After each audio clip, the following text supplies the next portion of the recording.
નમસ્કાર મિત્રો, સ્વાગત છે આપ સર્વનું તમારી પોતાની યુટ્યુબ ચેનલ ઓશન જ્ઞાન લાઈવ પર। આજના વિડીયોમાં આપણે ધોરણ 4ના પર્યાવરણ વિષયના દ્વિતીય સત્રાંત પરીક્ષા 2026ના બ્લુપ્રિન્ટ પ્રમાણેના મોસ્ટ આઈએમપી પેપરનું સંપૂર્ણ સોલ્યુશન આપણે આ વિડીયોની અંદર જોશું। તો વિદ્યાર્થી મિત્રો, જે તારીખ 8/4/2026ના રોજ લેવાનું છે, વાર છે બુધવાર, કુલ ગુણ છે 40। તો આ વિડીયોની લિંક તમે તમારા મિત્રો દોસ્તોને પણ જરૂરથી શેર કરજો, જેથી તે લોકોને આ સોલ્યુશનનો લાભ મળી રહે। અને હા વિદ્યાર્થી મિત્રો, હજી સુધી તમે એપ્લિકેશન ડાઉનલોડ ન કરી હોય તો અત્યારે જ ડાઉનલોડ કરી લ્યો પ્લે સ્ટોર પરથી ઓશન જ્ઞાન લાઈવ। અને વાલીઓ, વિદ્યાર્થીઓ અને શિક્ષકો માટે પણ આ ખાસ ઉપયોગી મોસ્ટ આઈએમપી બ્લુપ્રિન્ટ પ્રમાણેના પ્રશ્નપત્રો છે। અને ધોરણ 3થી 8ના દ્વિતીય સત્રાંત પરીક્ષાના પેપર પણ આપણી ચેનલ ઉપર મુકાઈ ચૂક્યા છે। તેમની વિડીયોની લિંક તમને નીચે ડિસ્ક્રિપ્શન બોક્સની અંદર આપેલ છે। તો ચાલો શરૂઆત કરીએ। પ્રશ્ન 1, નીચેના પ્રશ્નોના 3 થી 4 વાક્યમાં જવાબ લખો, જેમના ગુણ 3। નંબર 1, ગરમ મસાલો બનાવવા તેમાં ક્યાં ક્યાં તેજાના ભેળવવામાં આવે છે? ગરમ મસાલો બનાવવા માટે તેમાં મરચું, ધાણા જીરું, લવિંગ, મરી, બાદિયા, તમાલપત્ર વગેરે તેજાના ભેળવવામાં આવે છે। અથવા નંબર 1, ખોરાક બનાવવામાં શા માટે વિવિધ મસાલાઓનો ઉપયોગ કરવામાં આવે છે? તો ખોરાકમાં વિવિધ મસાલાઓનો ઉપયોગ કરવાના કારણો નીચે પ્રમાણે છે। નંબર 1, મસાલાઓ નાખવાથી ખોરાક સ્વાદિષ્ટ બને છે, તેનાથી ખોરાકમાં રસ, રુચિ જળવાઈ રહે છે। મસાલાઓથી ખોરાક ચટપટો બનતો હોવાથી જીભનો સ્વાદ જળવાઈ રહે છે। મસાલાના ઔષધીય ગુણોને લીધે મસાલા આપણને સ્વચ્છ અને તંદુરસ્ત રાખવામાં ઉપયોગી બને છે। ખોરાક સુગંધીદાર બને છે। પ્રશ્ન 2a, નીચેનું વિધાન ખરું છે કે ખોટું જણાવો, જેમના ગુણ 1। નંબર 1, મોરના માથા પર કલગી હોય છે, ખરું। બ, માગ્યા મુજબ દરેકના 2 નામ લખો, જેમના ગુણ 3। નંબર 1, જીવાત અને દાણા ચણતા પક્ષીઓ, ચકલી, કાબર।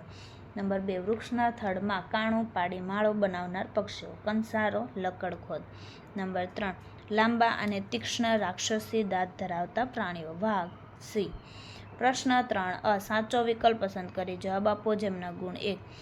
નંબર 1, પાંદડાને સીવીને કયું પક્ષી સુંદર માળો બનાવે છે? દરજીડો।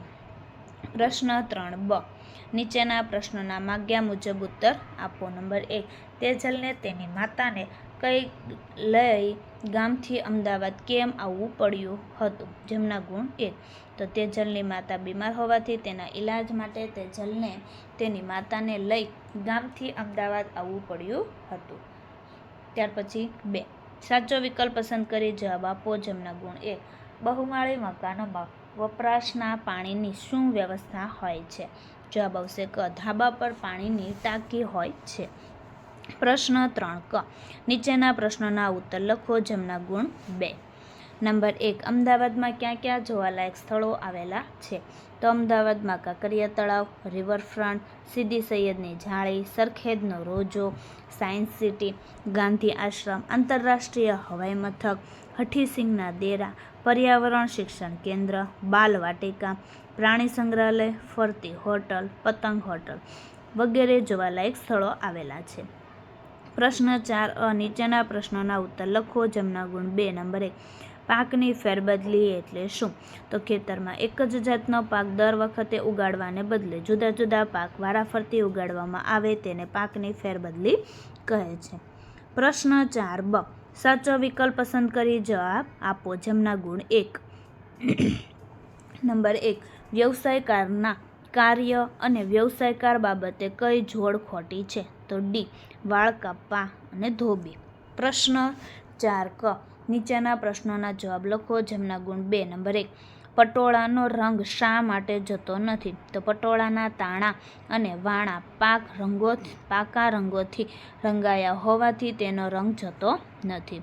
પ્રશ્ન 5a, સાચો વિકલ્પ પસંદ કરીને લખો, જેમના ગુણ 2। નંબર 1, ખેતરમાં પાક વાવતા પહેલા ખેતરની જમીન કેવી બનાવવી પડશે? નરમ અને પોચી। નંબર 2, ગુરુદ્વારાના લંગરમાં થતી કઈ ક્રિયા સેવાના ભાગ સ્વરૂપે નહીં ગણાય? ભોજન ખાવું। પ્રશ્ન 5b, નીચેના પ્રશ્નોના જવાબ આપો જેમના ગુણ 2. નંબર 1, ગુરુદ્વારામાં જમ્યા પછી શું કરવામાં આવ્યું? ગુરુદ્વારામાં જમ્યા પછી દરેકે પોતપોતાની થાળી લઈ લીધી અને તેને એક મોટા ડ્રમમાં મૂકી. જે લોકો પીરસતા હતા તેઓ છેલ્લે જમ્યા. તેઓએ જગ્યા સાફ કરી અને વાસણો સાફ કર્યા. પ્રશ્ન 6 નીચે આપેલા વિધાનો ખરા કે ખોટા તે જણાવો જેમના ગુણ 1. નંબર 1, છાશમાં મીઠું અને મરચું ઉમેરતા તે સ્વાદિષ્ટ બને છે. ખોટું. પ્રશ્ન 6 સાચો વિકલ્પ પસંદ કરીને લખો જેમના ગુણ 1. નંબર 1, અહીં રસોડામાં વપરાતા 4 મસાલા આપેલ છે તેમાં ખોટા સ્વાદવાળા મસાલાનો વિકલ્પ પસંદ કરો. કોકમ, મરી, હળદર અને કેરીના ટુકડા. તો જવાબ આવશે સી, કોકમ અને કેરીના ટુકડા. પ્રશ્ન 7 સાચો વિકલ્પ પસંદ કરીને લખો જેમના ગુણ 1.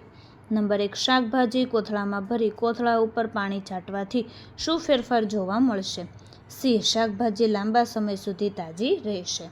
પ્રશ્ન 7b, નીચે આપેલા ફળો અને શાકભાજીઓનું માગ્યા મુજબ વર્ગીકરણ કરો જેમના ગુણ 3. રાંધીને ખાઈ શકાય અને કાચા ખાઈ શકાય. તો રાંધીને ખાઈ શકાય એમાં ગુવાર, રીંગણ, ભીંડા. કાચા ખાઈ શકાય કાકડી, ટામેટાં અને બીટ. ચાલો ત્યાર પછી જોઈએ બ.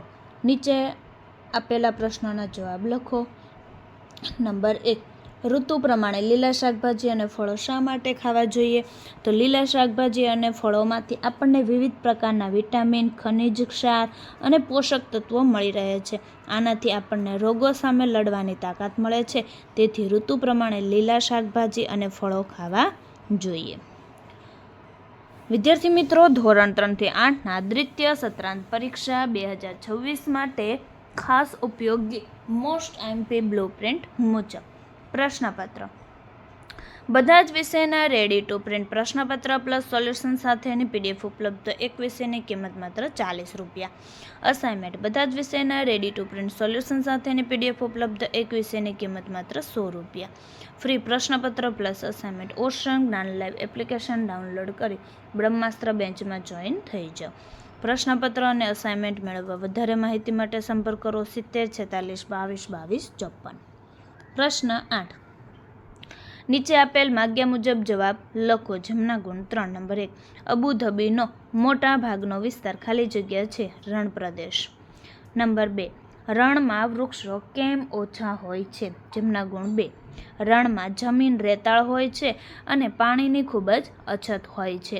વરસાદ ખૂબ જ ઓછો પડે છે તેથી રણમાં વૃક્ષો ઓછા હોય છે. પ્રશ્ન 9 નીચેના પ્રશ્નોના 3 થી 4 વાક્યમાં જવાબ લખો જેમના ગુણ 2.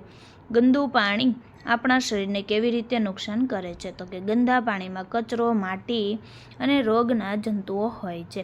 આવું પાણી પીવાથી કોલેરા, ટાઇફોઇડ, મરડો જેવા પાણીજન્ય રોગો તેમજ ચામડીના રોગો થાય છે. આમ ગંદુ પાણી પીવાથી આપણે બીમાર પડીએ છીએ. પ્રશ્ન 9b, સાચો વિકલ્પ પસંદ કરીને લખો જેમના ગુણ 2. નંબર 1, ભોજન દરમિયાન શાંતિ રાખવી કેમ જરૂરી છે? તો જવાબ આવશે એ, સારી રીતે ચાવીને ખવાય એટલે. નંબર 2, મફત અને ફરજિયાત શિક્ષણ એ બાળકના કયા હકને દર્શાવે છે? મધ્યાહન ભોજનનો હક. પ્રશ્ન 9ક, નીચેના પ્રશ્નોના ઉત્તર લખો જેમના ગુણ 2. નંબર 1, તમે ટીવી સિવાયના મનોરંજન માટે કઈ વસ્તુનો ઉપયોગ કરો છો? તો જવાબ આવશે, હું ટીવી સિવાયના મનોરંજન માટે મોબાઈલ, પિયાનો, ગિટાર, ક્રિકેટ રમવા માટે બેટ બોલ વગેરે વસ્તુનો ઉપયોગ કરું છું. અથવા નંબર 1, અક્ષય કેમ ગૂંચવણમાં છે?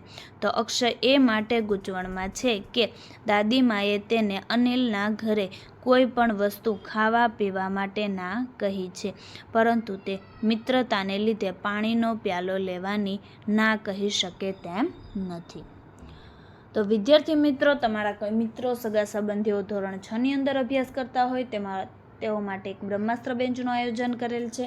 તો આ બ્રહ્માસ્ત્ર બેન્ચમાં તમને શું શું મળશે? ધોરણ 5ના દ્વિતીય સત્રાંત પરીક્ષા પેપર પ્લસ સોલ્યુશન, ધોરણ 5ના દ્વિતીય સત્રાંત પરીક્ષા અસાઇનમેન્ટ, ધોરણ 6નો સંપૂર્ણ અભ્યાસક્રમ, ધોરણ 6ના બધા વિષયના સ્વાધ્યાય સોલ્યુશન, ધોરણ 6ના બધા વિષયની સ્વઅધ્યયન પોથી સોલ્યુશન અને બીજું ઘણું બધું. સ્વઅધ્યયન પોથી સોલ્યુશનની ફ્રી PDF પણ મળી રહેશે. તો અત્યારે જ ડાઉનલોડ કરો ઓશરંગ જ્ઞાન લાઈવ એપ્લિકેશન, જે તમને પ્લે સ્ટોર પરથી મળી જશે. નંબર છે 70 46 22 22 54. પ્રશ્ન 10, સાચો વિકલ્પ પસંદ કરીને લખો. જેમના ગુણ 4. નંબર 1. શ્વેતા જૂનાગઢમાં આવેલા એક પર્વતની મુલાકાત લે છે. તેના પર ગુજરાતનું સૌથી ઊંચું શિખર આવેલું છે, તો તે પર્વત કયો છે? ગિરનાર. નંબર 2. આપેલા નકશાના આધારે જણાવો કે ગીર સોમનાથનો પાડોશી જિલ્લો કયો છે? સી. જૂનાગઢ. નંબર 3. તમારે જેસોર રીંછ અભયારણ્યની મુલાકાત લેવી હોય તો ક્યાં જિલ્લામાં જશો? બનાસકાંઠા.